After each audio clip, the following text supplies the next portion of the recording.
بسم اللہ الرحمن الرحیم۔ السلام علیکم میری پیاری بہنوں، پیارے بھائیوں، میرے سارے فینس۔ آج 23 مارچ کا دن ہے، قرارداد پاکستان کا دن۔ میں رات کو بہت سوچتی رہی کہ قرارداد پاکستان کا یہ دن آتا ہے، اس کے محض 7 سال کے بعد ہمارا ملک جو ہے وہ وجود میں آتا ہے، اور یہ خواب کیوں دیکھا گیا ہندوستان میں جب مسلمان اور پاکستان مسلمان اور ہندو اکٹھے رہ رہے تھے، تو پاکستان کا خیال کیوں آیا؟ کیونکہ اوبیسلی جب ہندو اور مسلم اکٹھے رہ رہے تھے تو پریکٹس اپنی کرنا بڑا مشکل تھا، اپنے مذہب کی حفاظت کرنا مشکل تھا، اور ان دو مذہبوں کے بیچ میں بچے پروان جو چڑھتے ہیں تو وہ کنفیوزڈ ہوتے ہیں۔ ہمارے لیڈرز نے، ہمارے حکمرانوں نے اب جو ہمارے ملک کا حال کر دیا ہے وہ سپنا نہیں تھا۔ قرارداد پاکستان جب پیش کیا ہوگا تو جذبہ کیا ہوگا؟ محض اپنے دین کو بچانے کا، کہ مسلمانوں کو حق ملنا چاہیے اپنی مرضی سے عیدیں منانے کا، اپنی مرضی سے زندگی گزارنے کا۔ لیکن اگر آپ اب دیکھیں، میں دیکھتی ہوں تو ہم کس طرح کی زندگی گزار رہے ہیں؟ کیا کوئی بھی ہم مسلمان تو ہم اپنے آپ کو کہتے ہیں، لیکن کیا ہم پریکٹسنگ مسلم ہیں؟ کیا ہم نمازیں پڑھتے ہیں؟ ابھی جب میں عمرے پہ گئی ہوئی تھی تو مجھے اتنا اچھا لگتا تھا، جیسے ہی نماز کا وقت ہوتا تھا ساری دکانیں بند ہو جاتی تھیں، کھلی چھوڑ کے چل جاتے تھے، چاہے آپ شاپنگ مال میں ہوں، چاہے آپ باہر ہوں، تو آپ دیکھتے تھے سب غائب ہو گئے، سب کچھ کھلا پڑا ہوا ہے، لیکن نماز کے لیے چلے گئے۔ ہمارے ملک میں کب دکانیں بند ہوتی ہیں؟ ہارڈلی جمعے کو بھی کچھ دکانیں کھلی ہوتی ہیں کہ جمعے کی نماز ہے تو جمعے کو دکانیں بند کر دینی ہے، وہ بھی 2-1 گھنٹے کے لیے۔ کچھ لوگ تو وہ بھی نہیں کرتے۔ مالز اور یہ جو گروسری بڑی بڑی شاپس ہیں وہ یہ بھی نہیں کرتے۔ تو ہمارے ملک میں اتنی بے امنی، بے چینی، اتنی پاکستان مطلب ہے کہ پاک جگہ، کہاں پاک رہی یہ ملک؟ بہت سوچنے کا مقام ہے، لمحہ فکریہ ہے ہم سب کے لیے۔ اتنی قربانیاں ہمارے بڑے بوڑھوں نے دی ہیں اس پاکستان کو حاصل کرنے کے لیے، تاکہ ایک ہم آزاد ملک میں سانس لے سکیں۔ ہم نے کیا حال کر دیا اپنے ملک کا؟ دوسروں کی میں بات نہیں کروں گی، میرے خیال میں اب اتنا نفسا نفسی کا وقت ہے کہ ہم اگر اپنے آپ کو ہی ٹھیک کر لیں تو یہ بہت بہتر ہے۔ تو آئیے آج 23 مارچ کے دن ہم ایک دوسرے سے یہ عہد کرتے ہیں کہ ہم اپنے اپنے گھروں کو ٹھیک کر لیں گے۔ میں کہتی ہوں ہم شریعت لاء کی بات تو کرتے ہیں لیکن امپلیمنٹیشن کہیں بھی نہیں ہے۔ اگر ہم امپلیمنٹ کرنے لگیں، اگر قرآن پاک کے مطابق جو رولز ہیں، ریگولیشنز ہیں، اس پہ ہم چلنے لگیں تو سب ٹھیک ہو جائے۔ کہیں کوئی زینب پھر سے ریپ نہ ہو۔ میں روز دیکھتی ہوں خبریں، روز کوئی چھوٹی سی بچی کو ریپ کیا جا رہا ہے، کہیں پہ کسی کو مرڈر کر دیا ہے، کسی کا جوان بچہ مار دیا ہے، کہیں کچھ کر دیا۔ یہ سب کچھ تو ہمارے دین میں کہیں نہیں ہے، اس کی تو اجازت ہی نہیں ہے۔ کیوں ہو گیا ہمارے ملک میں ایسا یہ سب کچھ؟ کیونکہ ہم لوگ دور ہو گئے اپنے دین سے۔ اس لیے اب جب الیکشن ہو تو میں نے ذمہ داری اٹھانی ہے، ہم نے سوچ سمجھ کے ووٹ دینا ہے کہ ہم نے کس کو ووٹ دینا ہے۔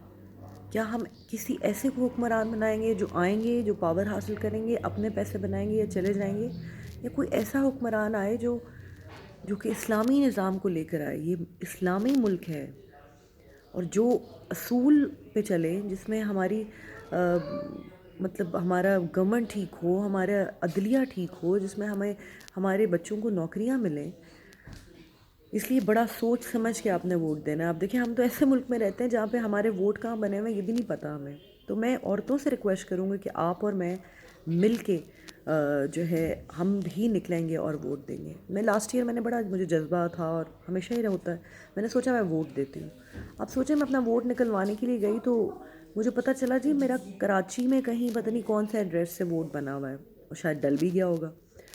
اور آئی واز سرپرائز بیکاز میں لاہور میں پیدا ہوئی ہوں، میں لاہور میں پلی بڑھی ہوں، کوئی میرا کراچی کا ایڈریس نہیں ہے۔ پھر مجھے ریئلائز ہوا کہ کتنی کرپشن ہو رہی ہے، کتنا دھوکہ ہو رہا ہے۔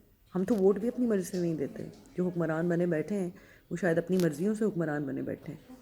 لیکن اب وقت بدل گیا ہے، اب ہم پڑھے لکھے بھی ہیں، ہم بچے نہیں رہے۔ اور اب وہ فیسلٹیز ہیں کہ آپ اپنا ووٹ رجسٹر کرائیں گے اور آپ ووٹ ڈالیں گے. میں یہ سوچ رہی تھی کہ کتنے ٹیکسز دیتے ہیں آپ اور میں.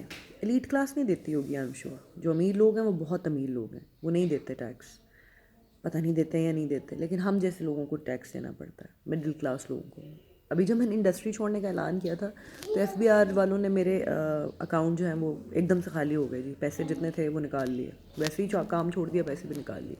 حالانکہ مجھے جتنی پیمنٹس ملتی تھیں چیکس کی صورت میں ملتی تھی, جس میں سے چیکس کٹ کے ملتے تھے, اور میں باقاعدگی سے پورا ہر سال اپنی پیمنٹ, میرا ٹیکس لائر ہے اور پیمنٹ کراتی رہی. بلکہ میرا لائر تو کہتا تھا کہ آپ تو نواز شریف سے بھی زیادہ ٹیکس بھرتی ہیں.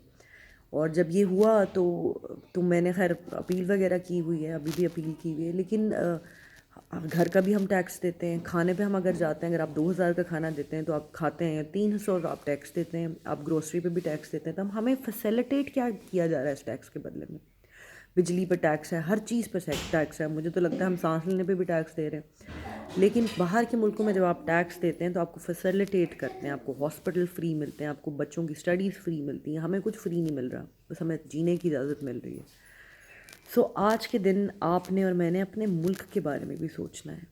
اگر ہم صرف بے حس ہو جائیں گے اور صرف یہی سوچیں گے بس چلتی جا رہی زندگی, گونگے بہرے اندھے ہو گئے, تو کچھ نہیں بدلے گا ہمارے ملک کا. آج جمعے کا دن ہے اور آج 23 مارچ بھی ہے.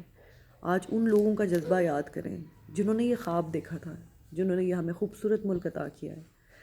میں بڑی ہمیشہ ایک بات کوٹ کرتی ہوں 14 اگست کے موقع پر, اور وہ میں نے نعیم بخاری صاحب, ہمارے لیونگ لیجنڈ ہیں ماشاء اللہ, ان سے سنی تھی ایک دفعہ کہ 23 کی اگر پاکستان کی قدر آپ نے پوچھنی ہے تو انڈیا میں رہتے ہوئے کسی مسلمان سے پوچھیں. پاکستان کی اگر آپ نے قدر پوچھنی ہے تو اس کشمیری سے پوچھیں جو سوری میری بیٹی کو کچھ چوٹ لگ گئی تھی تو میں چلی گئی تھی. تو پاکستان کی اگر آپ نے قدر پوچھنی ہے تو اس کشمیری سے پوچھیں جو کتنے سالوں سے, 70 سالوں سے آزادی کی جنگ لڑ رہا ہے.